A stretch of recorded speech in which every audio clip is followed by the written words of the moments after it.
సందర్భంగా ఏర్పాటు చేసినటువంటి ఈ కార్యక్రమానికి అధ్యక్షుడైనటువంటి స్థానిక రెవెన్యూ డివిజనల్ అధికారి గారికి, అదేవిధంగా వేదిక మీద ఉన్నటువంటి ముందున్నటువంటి సోదరులకి, విచ్చేసినటువంటి సోదరులకు, మహిళలందరికీ కూడా అంతర్జాతీయ మహిళా దినోత్సవ ఇందాకే స్టాటిస్టిక్స్ చూస్తాను.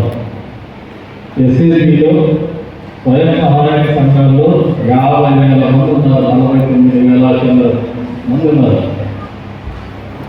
చంద్రబాబు గారి నాయకత్వానికి కావచ్చు, తెలుగుదేశం పార్టీ, తెలుగుదేశం ప్రభుత్వం యొక్క ఆలోచన విధానానికి కావచ్చు, ఈ స్వయం సహాయక సంఘాల్లో ఉన్నటువంటి సభ్యత్వాలే ఒక దర్పణం అని చెప్పేసి కూడా ఈ సందర్భంగా తెలియజేస్తూ ఉంటారు. ఆస్తిలో సమాన హక్కుతో మొదలైనటువంటి తెలుగుదేశం పార్టీ ఆలోచన విధానం ఈ రోజున రాజకీయాల్లో కూడా మహిళలకు పెద్ద పెట్టేసేటువంటి పరిస్థితుల్లోకి తీసుకొచ్చి ఈ రోజున మహిళల్ని గౌరవించేటువంటి ఏకైక ప్రభుత్వంగా, ఏకైక పార్టీగా ఉన్నటువంటి ప్రభుత్వం ఏదైనా కానీ, పార్టీ ఏదైనా కానీ ఉందంటే అది చంద్రబాబు నాయుడు గారి నాయకత్వంలో ఉన్నటువంటి తెలుగుదేశం ప్రభుత్వం, తెలుగుదేశం పార్టీ అనే సందర్భంగా తెలియజేస్తాం.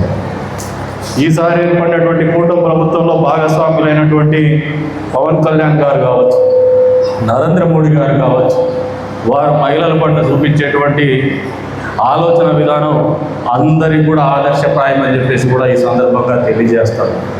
నరేంద్ర మోడీ గారు వాళ్ళ తల్లిని ప్రధానమంత్రిగా ఉంటూ కూడా వాళ్ళ ఇంటికి పోయేసి పరామర్శించేటువంటి తీరుతెన్నులు మహిళల పట్ల ప్రతి పురుషుడు కూడా ఏ రకమైనటువంటి దృక్పథాన్ని ఏర్పరచుకోవాలా, ఆలోచన ఏ రకంగా ఉండాలా, తల్లి, భార్య, చెల్లి, అక్క పట్ల ఏ రకంగా ఆలోచన విధానం ఉండాలని ఒక చెప్పకనే చెప్పేటువంటి ఉదాహరణ అని చెప్పేసి కూడా ఈ సందర్భంగా తెలియజేస్తాం. ఈ రోజున మహిళలకు ఈ ప్రభుత్వం చేస్తున్నటువంటి కార్యక్రమాలు మీరు ఒకసారి ఆలోచన చేసుకోండి. డ్వాక్రా సంఘాలు ఎవరు మొదలు పెట్టినారమ్మా? గట్టిగా చెప్పాలా? గట్టిగా చెప్పాలి. ఇంతమంది ఉన్నారు. చంద్రబాబు నాయుడు గారు మొదలు పెట్టారు. ఈ రోజున మహిళా సాధికారికత, ఆర్థికంగా మహిళలు కూడా బలపడల్లా, సమాజంలో ఒక పరాన్న జీవులుగా మహిళలను చిత్రీకరించేటువంటి పరిస్థితుల నుంచి వాళ్ళు మగవాళ్ళ కంటే ఏ రకంగానూ తక్కువ కాకూడదు. ఇంట్లో మగతోడు కోల్పోయినప్పుడు కూడా ఆ కుటుంబ బాధ్యతని మహిళలు సమర్థవంతంగా నిర్వహించగలరని చెప్పేసేటువంటి ఒక విధానానికి నాంది పలికిండేది చంద్రబాబు నాయుడు గారి ఆలోచన విధానం, డ్వాక్రా మహిళా సంఘాల ద్వారా అని చెప్పేసి కూడా ఈ సందర్భంగా తెలియజేస్తాం. స్వర్గీయ నందమూరి తారక రామారావు గారు మహిళలకు ఆస్తిలో బిడ్డలతో, కొడుకులతో పాటు సమాన హక్కు ఉండాలని ఆలోచన తీసుకొచ్చి దాన్ని చట్టం చేసినటువంటి ఘనత కూడా స్వర్గీయ నందమూరి తారక రామారావు గారిని అని చెప్పేసి కూడా ఈ సందర్భంగా తెలియజేస్తాను. ఈసారి ఏర్పడినటువంటి ఈ కూటమి ప్రభుత్వం మళ్ళీ కూడా మహిళల్ని దృష్టిలో పెట్టుకొని ఎన్నికలప్పుడే మేనిఫెస్టోలో స్త్రీశక్తి పథకాన్ని రూపొందించిందంటే అది చంద్రబాబు నాయుడు గారికి మీ పట్ల, మహిళా సమాజం పట్ల ఉన్నటువంటి ఒక గౌరవాన్ని, ఒక బాధ్యతను తెలిసేటువంటి విధానాన్ని స్పష్టంగా ప్రభుత్వం ముందే చెప్పినటువంటి పరిస్థితుల్ని మీరు అర్థం చేసుకోమని చెప్పేసి కూడా కోరుతా ఉన్నాను. అర్థం చేసుకొని 10 మందికి తెలియజెప్పమని చెప్పేసి కూడా కోరుతా ఉన్నాను. స్త్రీశక్తి ద్వారా బస్సుల్లో మహిళలకు ఉచిత ప్రయాణం, మీకంతా మంచి జరిగిందా, చెడ్డ జరిగిందమ్మా? వెనకల వాళ్ళు అసలు మాట్లాడటం లేదు, వినపడలేదేమో. ఏమ్మా, ఉచిత బస్సు ప్రయాణం మీకు మంచి చేసిందా, చెడ్డ చేసిందా? గట్టిగా చెప్పాలా మీరు. అంత్యస్థాయిలో తల్లికి వందనం. మీ ఇంట్లో ఎంతమంది పిల్లలు చదువుకుంటే అంతమంది పిల్లలకి డబ్బులు ఇచ్చిండేది మీకు మంచి చేసిందా, మహిళలకి చెడ్డ చేసిందా? ఒకసారి గట్టిగా చప్పట్లు కొట్టి తెలియజెప్పాలని చెప్పే సందర్భంగా తెలియజేస్తా ఉన్నాను. పెనుభారంగా మారినటువంటి గ్యాస్ ధర ఇబ్బందికరంగా ఉండకూడదనే ఆలోచనతోనే ఉచితంగా 3 గ్యాస్ సిలిండర్లు ఇచ్చినటువంటి కార్యక్రమము మీ కుటుంబ ఆర్థిక పరిస్థితుల మీద ఒత్తిడి తగ్గించినటువంటి విధానాన్ని మీరు ఒకసారి అర్థం చేసుకోమని చెప్పేసి కూడా ఈ సందర్భంగా కోరుతా ఉన్నాం. ఈ రోజున అంగన్వాడీలకు కావచ్చు, వీళ్ళందరికీ గ్రాట్యుటీ ఇచ్చిందా లేదా ఒకసారి అంగన్వాడీలు కూడా తెలియజెప్పమని చెప్పేసి కోరుతా ఉన్నారు. మొన్న జీతాలు పెంచడమే కాదు, పోస్ట్ కూడా స్థాయికి పెంచినటువంటి పరిస్థితి, ప్రమోషన్ ఇచ్చినటువంటి పరిస్థితి మహిళల్ని ప్రోత్సహించినట్ట కాదా ఒక్కసారి ఆలోచన చేసుకోమని చెప్పేసి కోరుతా ఉన్నాను. ఇందాక నేను అదే పనిగా ఉద్దేశపూర్వకంగానే చైర్మన్ గారి భర్తని వేదిక మీద మాట్లాడించడం జరిగింది. ఎందుకు చెప్తున్నానంటే ఈ మాట, పురుషాధిక్యంతో మొదలైనటువంటి ప్రపంచం, పురుషాధిక్యం ఎప్పుడు కూడా మాలో నిరంతరము ఎక్కడో చోట ఆధిపత్య ధోరణి ప్రదర్శించాలనే ఆలోచన మాతో నిరంతరం వస్తూనే ఉంటుంది. అనుకోకుండా సోదరుడు కళ్యాణ్ చెప్పినాడు, నా భార్య గురించి ఎట్లా భరించింది. వాస్తవం నా భార్య కాదు, మా అమ్మ ఎట్లా భరించిందో నాకే తెలియదు. బాగా చదువుకునేవాడిని చదువుకునేటప్పుడేమో, కానీ చదువుకున్న తర్వాత నేను పెట్టిన ఇబ్బందులు ఆమె ఎంత ఓర్చుకుందో ఈరోజు ఇక్కడి వరకు వచ్చే వరకు నాకు అర్థం కాలేదు. అంతేకాకుండా ఇప్పుడు భార్య గురించి వస్తే 22 ఏళ్ళకి పెళ్లి చేసుకునేది, తెలిసిదేంటి వయసు.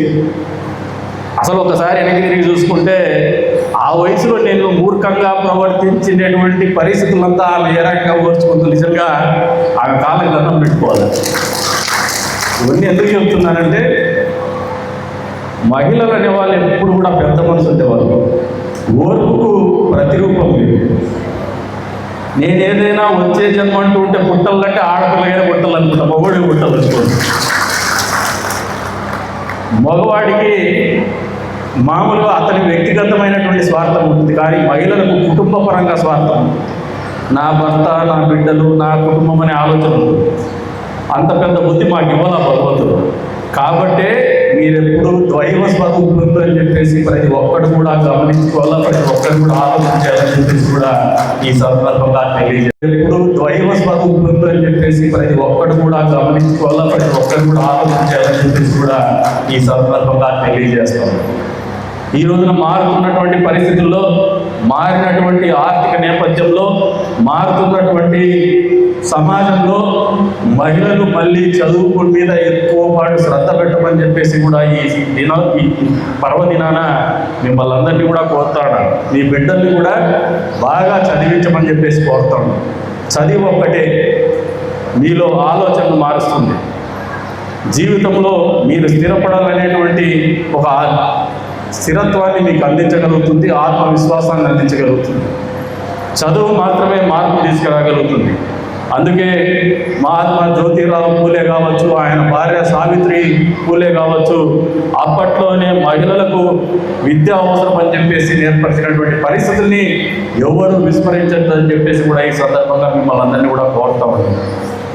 ఆత్మశైర్యంలో కానీ, గట్టితనంలో కానీ మగవాడు గట్టిగా ఉంటాడు అనుకుంటారు, కానీ భౌతికంగా గట్టిగా ఉండొచ్చు, కానీ మగవాడు ఆత్మస్థైర్యం కానీ, మానసికంగా కానీ మహిళలు అత్యంత బలవంతులు అని చెప్పేసి తెలియజెప్పడానికి మన పురాణాలు చూసుకున్నారు.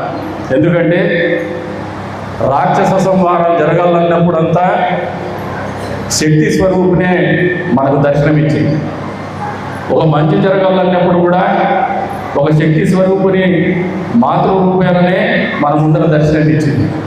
ఈరోజు దేశాన్ని పోల్చాలన్నా, ఊరిని పోల్చాలన్నా తల్లితోనే పోలుస్తాం, ఆడ మనిషితోనే పోలుస్తామంటే ఈ భారతదేశంలో మహిళలకు ప్రాధాన్యత ఇచ్చేటువంటి ఆచారం పురాతనంగా మన మధ్యలో ఉండేది. కాకపోతే ఆచరణలో ఎక్కడో లోటుపాట్లు వచ్చేటువంటి పరిస్థితుల్లోనే ఈ రోజున మహిళలకు సామాజిక భద్రతలో కొద్దివరకు ఇబ్బంది పడేటువంటి పరిస్థితులు మెరుగుపడుతున్నాయి, కానీ ఇంకా పూర్తి స్థాయిలో 100% మెరుగుపడ్డాయని చెప్పలేనటువంటి పరిస్థితి. దీనికి కారణం ఏమంటే పురుషాధిక్యత ప్రపంచంలో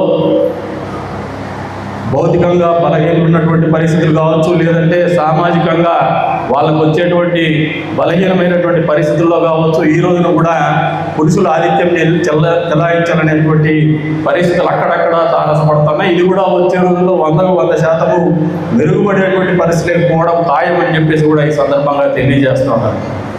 ఇప్పుడే చైర్పర్సన్ గారు చెప్పినారు రిజర్వేషన్ కోటాలో చెప్పేసి. వచ్చే మామూలుగా జనరల్ ఎలక్షన్స్ ఏదైతే సార్వత్రిక ఎన్నికలు ఉన్నాయో, నియోజకవర్గాల పునర్విభజన జరగడం ఖాయం. అంతే స్థాయిలో మహిళా రిజర్వేషన్ బిల్లు కూడా జాతీయ స్థాయిలో 33% అమల్లోకి రావడం ఖాయం. ఇక్కడ చాలామంది మీరు రాజకీయాల్లో ఉన్నటువంటి వాళ్ళు పాపము భౌతికంగా అంటే ఫిట్నెస్ పరంగా వెనకబడతా ఉన్నారు. డబ్బు పరంగా వెనకబడితే పర్వాలేదు కానీ ఆరోగ్యపరంగా ఫిట్నెస్ పరంగా వెనకబడద్దండి. మీకు ఏం అవకాశం వస్తుందో మాకు తెలియదు, మాకు ఏం అవకాశాలు పోతాయో మాకు తెలీదు. కాబట్టి మీరు ప్రిపేర్ కండి అని చెప్పేసి కూడా ఈ సందర్భంగా ఈ మహిళా దినోత్సవం సందర్భంగా మహిళలకు కూడా తెలియజెప్తాం. 100కు 100% 33% రిజర్వేషన్లు అనేది వచ్చే సార్వత్రిక ఎన్నికలకు అమలు జరగడం అనేది ఖచ్చితంగా జరిగి తీరుతుందని చెప్పేసి కూడా ఈ సందర్భంగా తెలియజేస్తాను. మా వాళ్ళు ఇదే రకంగానే కూర్చోవలసిన పరిస్థితులు కూడా ఇంకా సంఖ్య పెరిగిపోతుంది. ఈ సంఖ్య పెరిగిపోతూనే వస్తుంది ఇంకా వచ్చే రోజుల్లో. అప్పుడు మీరు కొద్దిమంది అక్కడ కూర్చుంటారు, వీళ్ళు పెద్ద సంఖ్యలో అక్కడ కూర్చొని మా దినం ఆచరించుకునేటువంటి రోజులు మేము వచ్చే పరిస్థితి తొందరలోనే ఉన్నాయని ఇప్పుడే తప్పకుండా తెలియజేస్తూ ఉంటాం. కాబట్టి ఈ మహిళా దినోత్సవం సందర్భంగా మీకు అందరికీ కూడా ఒకటే చెప్తున్నా, అదే చెప్తున్నా, మా దినం ఆచరించుకునే పరిస్థితి వస్తుంది. మీకు అందరికీ ఒకటే చెప్తున్నా, ఆత్మస్థైర్యాన్ని వీడొద్దండి. మీరు ఎవరికంటే తక్కువ కాదు. మీ భవిష్యత్తు అనేది అద్భుతంగా తీర్చిదిద్దేటువంటి పరిస్థితులు ప్రపంచవ్యాప్తంగా మొదలైపోయినాయి. నెంబర్లో కూడా ఆడవాళ్లకు ఆవశ్యకత కానీ వాళ్ళ అవసరాలు కానీ పెరిగినటువంటి పరిస్థితులు, జెండర్ రీత్యా కూడా జనాభా నిష్పత్తుల్లో కూడా మీకు ప్రాధాన్యత ప్రాముఖ్యత పెరిగేటువంటి పరిస్థితులు ఏర్పడుతూ వస్తూ ఉన్నాయి, ఏర్పడినాయి, ఇంకా పెద్ద ఎత్తున పెరుగుతాయి. వచ్చే రోజుల్లో మీరు కన్యాశుల్కం ఇచ్చి మొగుడు పెళ్లి చేసుకునేటువంటి పరిస్థితులకు పోతారు ఇంకా. కాబట్టి మీకు గౌరవం పెరుగుతుంది, కుటుంబ భద్రత పెరుగుతుంది, సామాజిక భద్రత పెరుగుతుంది. అంతేకాదు రాజకీయ అధికారం కూడా మీకు దరిదేసేటువంటి పరిస్థితులు కూడా వచ్చే రోజుల్లో అనివార్యంగా మారబోతున్నాయి. కాబట్టి ఈ దినం అనేది మహిళా అంతర్జాతీయ దినోత్సవం 2026 అనేది మీరందరిలో ఒక మార్పుకు నాంది పలకాలనే ఆలోచనతో మీరు జీవితంలో ఒక సంకల్పం తీసుకోండి.